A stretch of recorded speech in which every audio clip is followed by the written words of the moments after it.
وصحبه ومن والاه ولا حول ولا قوة إلا بالله. سبحان الله الحمد لله ولا إله إلا الله الله أكبر ولا حول ولا قوة إلا بالله العلي العظيم. عدد كل حرف كتب أو يكتب أبد الآبدين ودهر الداهرين. سبحانك لا علم لنا إلا ما علمتنا إنك أنت العليم الحكيم. نوينا التعلم والتعليم والنفع والانتفاع والمذاكرة والتذكير والإفادة والاستفادة والحث على التمسك بكتاب الله وسنة رسوله والدعاء إلى الهدى والدلالة على الخير ابتغاء وجه الله مرضاته وقربه وثوابه سبحانه وتعالى. Melanjutkan setelah selesai kisah Imam Husain yang menjelaskan di akhirnya tentang masalah fitnah dan terbunuhnya Imam Husain bukanlah akhir daripada fitnah yang datang.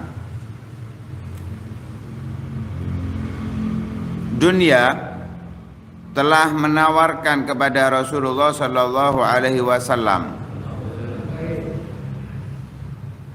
dan menawarkan kekekalan di atas dunia, namun Rasulullah sallallahu alaihi wasallam memilih fakhtara liga Allah, memilih bertemu dengan Allah subhanahu wa ta'ala. Wa rafadha an yakuna malikan rasulan wa athara an yakuna abdan rasulan. Beliau menolak untuk menjadi seorang raja dan rasul,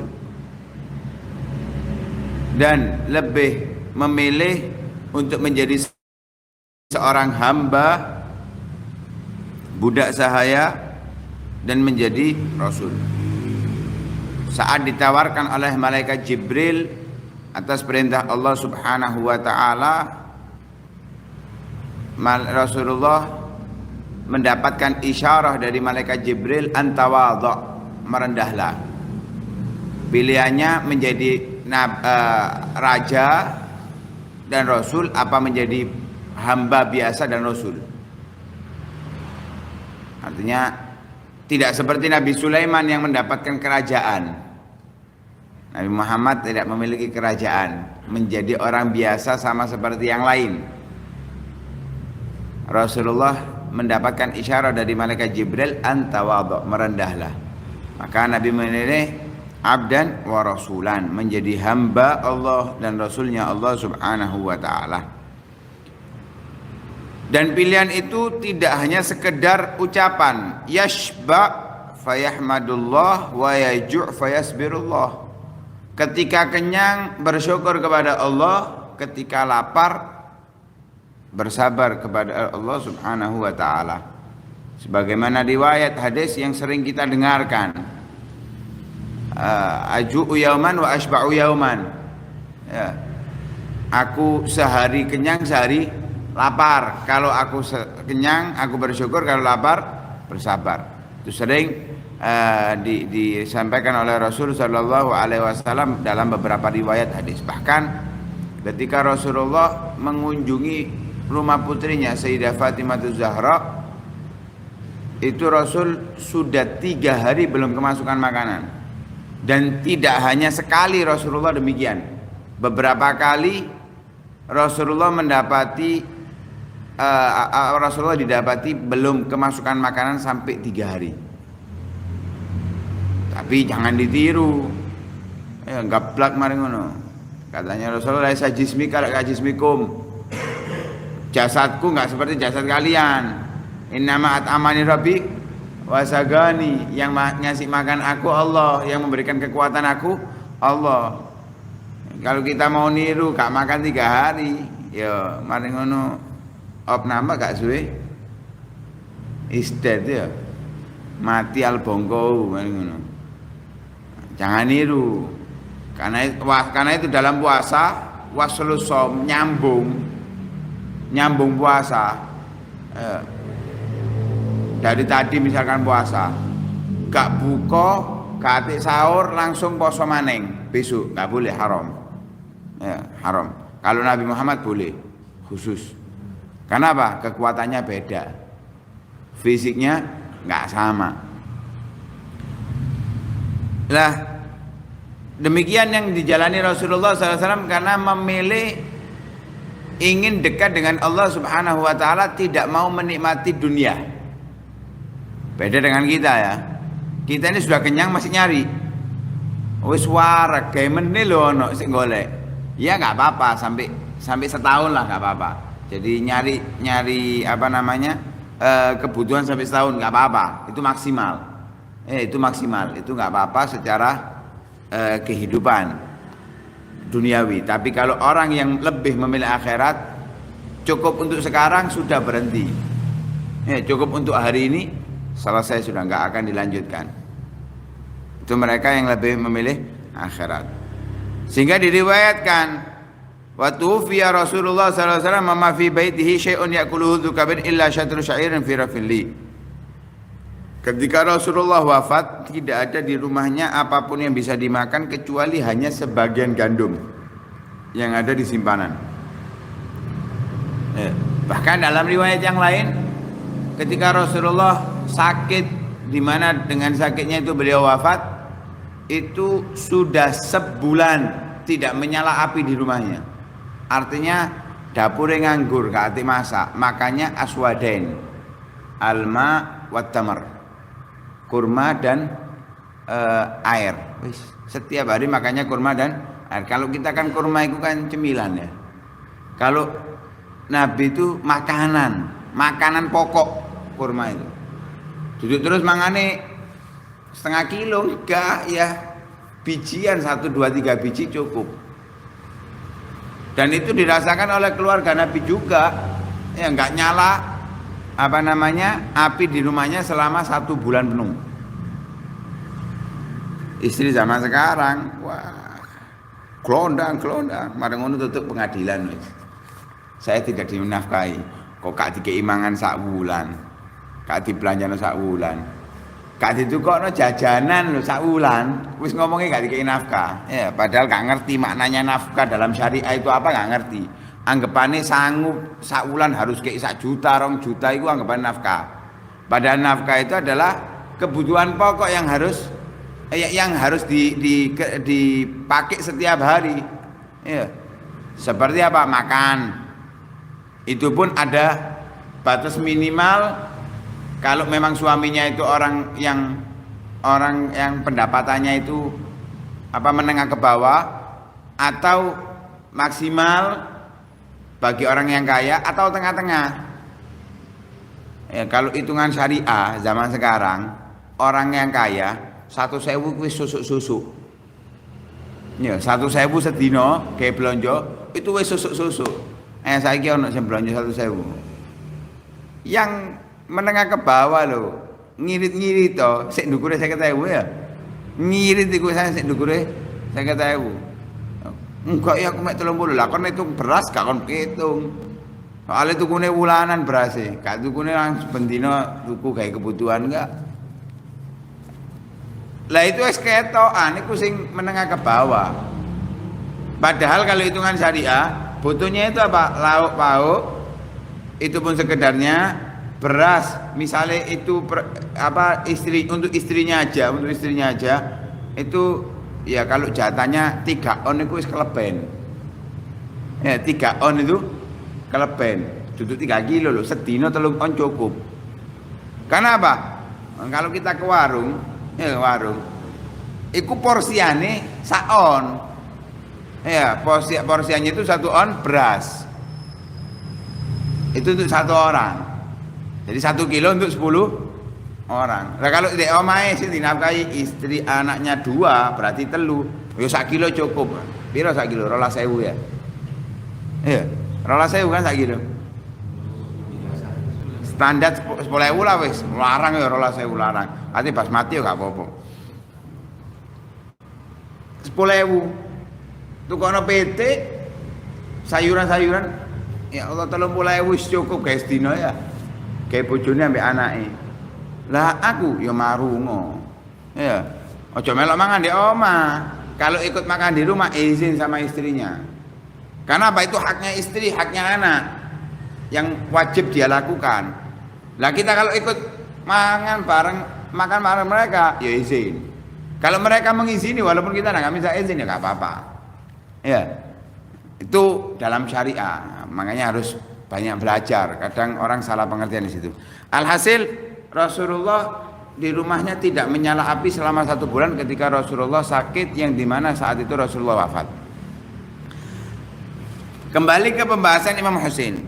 Pembunuhan Imam Husain adalah kezaliman yang sangat besar, yang mengerikan, menyedihkan, sehingga langit hampir pecah, bumi hampir terbelah, gunung-gunung hampir melebur karena melihat apa yang terjadi kepada Imam Husain, cucu Rasulullah Shallallahu Alaihi Wasallam. Bukan berarti memang terlihat ya, enggak. Tapi itu kinayah bahwa hal tersebut adalah sangat mengerikan, sangat menyedihkan.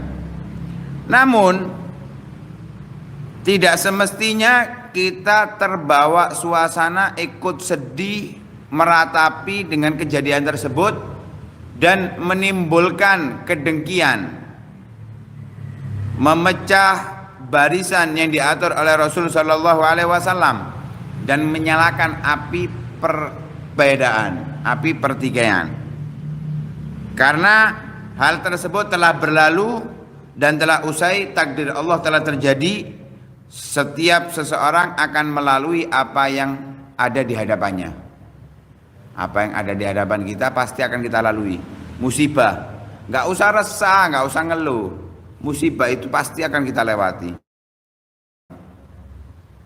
Kefakiran, gak usah bingung. Kefakiran itu akan kita lewati. Imma kita lewati kita bisa menjadi kaya, atau kita lewati kita mati. Pasti akan kita lewati. Dan itu semua takdir Allah Subhanahu wa ta'ala. Artinya kesedihan memang ada, tapi gak usah terlalu meratapi. Ambil aja hikmahnya yang ada di dalam hal tersebut. Wallahu azza wa jalla wal hasib wal alimu bin niyat wa kafa billahi hasiba. Allah Subhanahu wa taala zat yang maha mengetahui dengan niat-niat seseorang, dan cukup bagi Allah Subhanahu wa taala sebagai yang maha mengetahui akan hal tersebut. Bukan hanya Imam Husain adalah pertama yang terbunuh secara zalim. Imam Husain itu bukan yang pertama, sebagaimana sudah kita bahas sebelumnya. Faqad qutila qablahu abuhu, ayahnya sebelumnya terbunuh mazluman, dalam keadaan zalim. Padahal Imam Ali saat itu menjabat menjadi khalifah yang khalifah Rasyidah, khulafaur Rasyidin, dan orang yang zuhud. Orang yang zuhud itu kalau sudah titel zuhud itu disematkan kepada seseorang, berarti, dan yang memberikan julukan az-zahid itu bukan orang biasa. Dia adalah orang yang baik dalam agama Allah Subhanahu wa taala. Terbunuh secara zalim oleh Abdurrahman bin Muljim saat hendak melakukan sholat subuh. Ditebaskan pedang di kepalanya, dalam riwayat sampai terbelah sampai dagunya. Begitu juga sebelum Imam Ali juga terbunuh Al-Khalifatul Rasyid, Khalifah Sayyidina Utsman bin Affan, dalam keadaan terzalimi dan sabar saat membaca Al-Quran, dan tidak ada kesalahan apapun dari beliau, hanya tuduhan yang salah kepada beliau.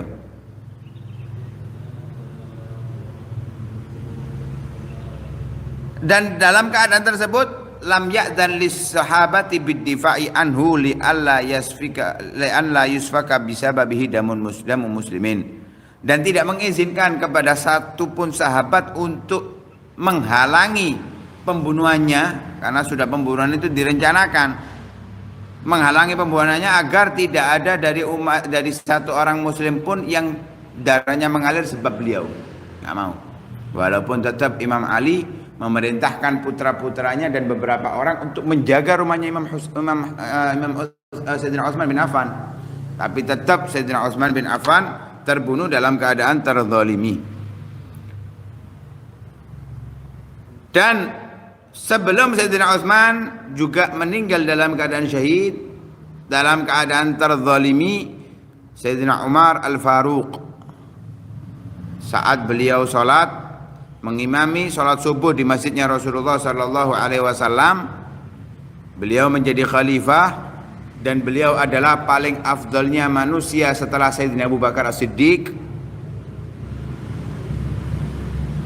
dibunuh oleh Abu Lu'lu'ah. Ditusuk dari belakang tembus ke depan. Setelah ditusuk dikasih susu, air susunya itu keluar dari perutnya. Jadi nggak bisa menyimpan apapun, sudah keluar terus. Itu pun beliau masih lanjutkan sholat dalam keadaan seperti itu. Terbunuh secara zalim. Di dalam peperangan Jamal yang sudah kita bahas, terbunuh juga sebab tangan-tangan orang-orang yang pemberontak. Ribuan sahabat Nabi Shallallahu Alaihi Wasallam, di antara mereka adalah Thalha bin Ubaidillah dan Zubair bin Awam, yang merupakan di antara 10 orang yang dikabarkan oleh Rasulullah Shallallahu Alaihi Wasallam akan masuk surga. Ya, di antara 10 orang yang diriwayatkan dalam satu hadis oleh Rasulullah akan masuk surga, yaitu Thalha bin Ubaidillah dan Zubair bin Awam. Ini terbunuh di peperangan Jamal. Terbunuh di dalam peperangan Jamal. Sebelum itu semuanya, Arisiyun, satu kelompok daripada Yahudi yang ada pada zamannya Nabi Isa alaihissalam, memberikan pernyataan untuk mensalib dan membunuh Nabi Isa alaihissalam. Mereka sangat ingin membunuh Sayyidina Nabi Isa alaihissalam, tapi mereka tidak bisa melakukannya karena Allah Subhanahu wa taala mengangkat Nabi Isa dalam keadaan hidup dengan jasad dan rohnya. Ini menurut pendapat yang mu'tamad dan yang paling kuat. Walaupun ada yang mengatakan rohnya saja, tapi pendapat yang paling kuat adalah roh dan jasadnya. Nabi Isa alaihi salam diangkat oleh Allah Subhanahu wa taala, barrafa'ahu Allahu ilaih. Dan yang disalib oleh orang-orang Yahudi itu adalah musuhnya Nabi Isa alaihissalam yang diserupakan dengan Nabi Isa. Jadi sing disalib-salib itu, didadekno patung itu syibhu Isa. Karena itu kalau kita punya tanggalan yang dibuat oleh orang-orang Islam yang mengerti sejarah, dia akan menulis wafatnya Syibih Isa. Ya, disebut wafatnya Syibih Isa. Wafatnya serupanya Isa, orang yang menyerupai Isa. Karena yang memang Allah serupakan dia dengan Nabi Isa alaihissalam yang dia adalah musuhnya, yang memicu agar Nabi Isa disalib. Orang-orang melihat, oh ini dibunuh, disalib. Dan mereka menganggap telah membunuh Nabi Isa, telah mensalib Nabi Isa. Wa ma qataluhu wa ma salabuhu walakin syubbiha lahum. Mereka tidak membunuh Nabi Isa dan mereka tidak mensalib Nabi Isa, namun mereka diserupakan oleh Allah Subhanahu wa taala kepada Nabi Isa, dan diserupakan kepada Nabi Isa alaihissalam, sehingga mereka tertipu. Karena Nabi Isa akan turun di kemudian hari nanti, di hari sebelum hari kiamat, ketika turunnya Dajjal, untuk menjadi pemimpin umat Nabi Muhammad yang dibawahi komando oleh Imam Mahdi. Ya, bukan menjadi nabi lagi, walaupun statusnya Nabi Isa, tapi tidak membawa agamanya, tidak membawa ajarannya, menjalankan ajaran Nabi Muhammad sallallahu alaihi wasallam. Sebelum terbunuhnya Nabi Isa, kejadiannya Nabi Isa. Sebelum kejadiannya Nabi Isa yang ingin dibunuh oleh orang-orang Arisiyun dari kelompok Yahudi, orang-orang Yahudi telah membunuh banyak para nabi secara zalim, dan itu telah disebutkan di dalam Al-Qur'an. Di antaranya, afakullama ja'akum rasulun bima la tahwa anfusukum mustakbartum fafariqan taqtulun wa fafariqan kadzabtum wa fariqan taqtulun. Bukankah setiap datang kepada kalian rasul dari Allah Subhanahu wa taala yang tidak sesuai dengan keinginan nafsu kalian, kalian sombong atas mereka, sebagian dari mereka kalian dustakan dan sebagian mereka kalian bunuh. Nabi dibunuh oleh orang-orang orang-orang Yahudi. Bahkan andai Fir'aun mampu untuk membunuh Nabi Musa alaihissalam, Fir'aun akan membunuhnya.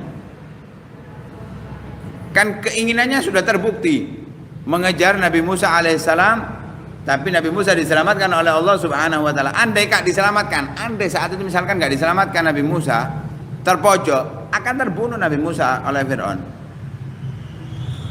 Dan juga terjadi kepada orang-orang yang beriman kepada Allah Subhanahu wa taala dari umat-umat yang telah berlalu. Sebagaimana diceritakan di dalam kisah Ahlul Qaryah dari surat Yasin dan kisah Ashabul Ukhdud yang disebutkan di dalam surat Al-Buruj, An-Nari Dzatil Waqud idhum 'alaiha qu'ud wa hum 'ala ma yaf'aluna bil mu'minina syud wa ma naqamu minhum illa yu'minu billahil 'azizil hamid. Sebabnya mereka terbunuh adalah keimanan yang mereka bawa. Nah, Ashabul Ukhdud ini terjadi pada satu masa yang di situ ada raja memiliki tukang sihir. Ya, raja itu punya tukang sihir. Ketika tukang sihir itu sudah tua, ibaratnya wis KTP pensiun karena wis mambu lemah, minta ke raja, kirimkan satu anak yang akan aku ajari untuk sihir. Ya, tak ajari sihir untuk regenerasi. Iki pinter sihirnya. Sihirnya pinter kayak ulama zaman saiki. Ulama zaman saiki delehar-delehar. Karepe wong kudu nang awake tok ae. Mari kok ndek mati. Kan duwe pemimpin akhirnya. Kan duwe ulama yang bisa dianut. Harusnya dia meregenerasi sebelum wis gak mampu apa-apa atau sebelum meninggal, itu orbitkan satu dari muridnya atau dua dari muridnya yang akan meneruskan, sehingga terus agama itu terjaga. Enggak kalau muridnya jadi kamu harusnya kan bangga, delon muridku pinter bermanfaat, alhamdulillah. Harusnya dalam hatinya duduk di pamer-pamer kayak ikhlas lah. Dalam hatinya harusnya seperti itu. Kenapa? Amal jariah ini, ilmu yuntafa be. Ini sahir, orang penyihir, pinter, ya, kepingin jariah azab dari Allah Subhanahu wa taala. Ingin meregenerasi, diteruskan kepada orang yang masih muda. Dikirim oleh raja satu anak untuk menjadi sahir tadi. Berangkat di tengah perjalanan ketemu pendeta. Ya, tokoh agama lah ibaratnya. Kalau zaman dulu itu istilahkan dengan rohib. Ya. Diajari tentang iman, diajari tentang ilmu agama. Kemudian melanjutkan ke sahir, ke tukang sihir itu. Diajari sihir. Ketika diajari itu kok ngomongnya gak enak, ditempelin ngambil sihir. Ya. Pulang dari sahir, kembali ke rohib, diomongi maneh. Pulang ke rumahnya, di rumahnya sama dengan yang ada di kok berubah, ditempelin. Setiap hari seperti itu terjadi sampai suatu kejadian anak ini memiliki keistimewaan. Yang buta bisa sembuh, yang belang bisa kembali seperti semula. Katanya si rohib, sekarang kamu lebih mulia dan lebih hebat daripada aku. Dengan keimanannya, bukan dengan sihirnya. Dia seperti itu. Alhasil katanya rohib, kalau ada apa-apa jangan sebut-sebut namaku. Akhirnya si anak ini suatu ketika bertemu dengan menteri-menterinya raja. Orang yang sering duduk dengan raja kena penyakit buta. Berobat kemana-mana nggak sembuh. Diceritakan ada satu orang yang bisa menyembuhkan. Datangkan. Kalau kamu ingin aku nyembuhkan, aku nggak bisa. yang bisa menyembuhkan adalah Allah. Kalau kamu mau beriman kepada Allah, aku doakan kamu agar matamu disembuhkan dan Allah akan menyembuhkan. Subhanallah, disembuhkan. Beriman disembuhkan. Lah karena menjadi menterinya raja, sembuh, kembali ke kerajaan. Ditanya oleh raja, loh kok bisa sembuh? Siapa yang menyembuhkan kamu? Yang menyembuhkan aku Allah. Rabbi, Tuhanku Allah. Katanya si raja, loh, awalaka rabbun ghairi, apakah kamu punya raja, punya apa, Tuhan selain aku? Jadi raja ini menganggap dirinya adalah Tuhan. Rabbi wa rabbuka Allah, Tuhanku dan Tuhanmu adalah Allah. Siapa yang ngajari kamu seperti ini? Katakan, yang ngajari aku adalah anak seperti ini disebutkan. Masih muda, didatangkan oleh raja. Ya, didatangkan oleh raja, disiksa oleh raja. Anak ini disiksa untuk kembali menjadi menganggap si raja adalah Tuhan. Nggak mau, menolak, diazab sampai terbunuh. Sampai dia mengutarakan yang mengajari dia. Yang mengajari dia ada rohib. Akhirnya kesebut rohib. Balik mana rohib? Didatangkan itu rohib. Disiksa, nggak mau berubah dari agamanya, tetap sampai meninggal ini. Akhirnya menteri tadi didatangi lagi. Kamu mau kembali menganutku atau enggak? Enggak, disiksa. Tetap enggak berubah. Dibawa ke gunung, akan dipendem di gunung hidup-hidup. Katanya si menterinya raja tadi mengatakan, ya Allah, hindarkan aku dari kezaliman ini. Subhanallah, gunung itu bergerak, orang yang bawa ini jatuh gelondong mati. Pulang kembali ke kerajaan. Pulang kembali ke kerajaan. Sampai di kerajaan, katanya raja, lho dia orang wong iki sing gawa kon. Kok kon iso selamat? Akhirnya disuruh bawa ke laut. Ya, dikasih beban berat, pakai perahu kecil itu, ketek. Butuh ketek iki tuh. Getek. Wis di tengah laut, gerak, yang bawa jatuh, tenggelam. Ini balik ke kerajaan lagi. Loh, mana temannya? Sudah, Allah yang menyelamatkan aku dari mereka. Kalau kamu ingin membunuhku, tak kasih cara. Kalau kamu ingin membunuhku, tak kasih cara, katanya menteri tadi. Salipen, ya, kemudian ambilkan busur panah dari daerah ini, tembakkan ke aku, ucapkan dengan nama Tuhan anak ini.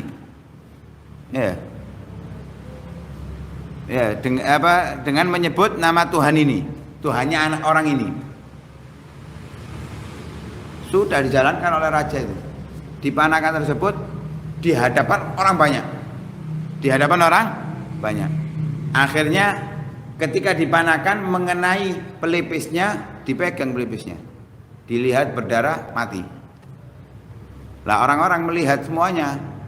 Terbunuhnya sebabnya apa? Menyebut Bismillahirabbi hadzal ghulam. Orang-orang yang melihat itu langsung amanah birabbi hadzal ghulam.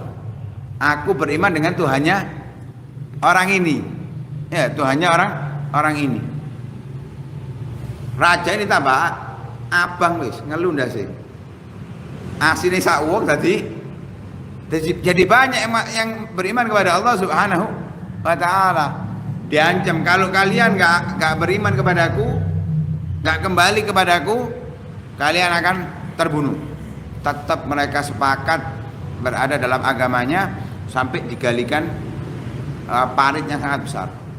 Dibakarkan api di dalamnya, disuruh dimasukkan mereka. Tinggal satu perempuan membawa anaknya yang masih kecil, si bayi ragu karena nggak tega dengan anaknya, ya ragu mau masuk itu ragu. Katanya anaknya yang masih bayi ini, lanjut aja ibu, karena kamu berada dalam kebenaran. masuk mereka semuanya meninggal. Dan itu sebagian riwayat yang menyatakan bahwa itu adalah ashabul ukhdud. Jadi ukhdud itu parit namanya. Seperti di dalam surat Al-Buruj, an-nari dzatil waqud idhum 'alaiha qutila ashabul ukhdud an-nari dzatil waqud. Alhasil di situ menggambarkan bahwa mereka semuanya beriman dan sebab keimanannya mereka terbunuh. Sebab keimanannya mereka terbunuh. Dan itu sudah ketentuan Allah Subhanahu wa taala yang telah berlalu. Kita sebagai pendatang baru di muka bumi Allah Subhanahu wa taala harus mengambil itu semuanya bahan pemikiran. Kematian pasti terjadi, fitnah akan datang, tapi semuanya itu akan kita lalui. Semuanya itu akan kita lalui. Antara kita lalui dengan selamat dunia akhirat kita, atau ya kita berharap minimal kita selamat akhirat kita, walaupun dunia kita nggak selamat. Yang kita harapkan mudah-mudahan Allah Subhanahu wa taala memberikan kita keselamatan dunia dan akhirat. Amin amin ya rabbal alamin. Wassallallahu alaihi wasallam Muhammadin wa alihi wasallam. Alhamdulillah rabbil alamin.